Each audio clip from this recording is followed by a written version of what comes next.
Assalamu alaikum friends, how are you? I have a story for you.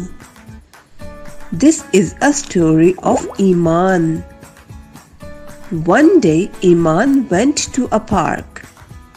She saw a big elephant. She saw an egg in a nest. Her elbow touched with nest and broke egg. Iman's father said, "Never break the eggs of birds." Dear friends, the beginning sound of elephant, egg and elbow is eh. Eh, eh, eh.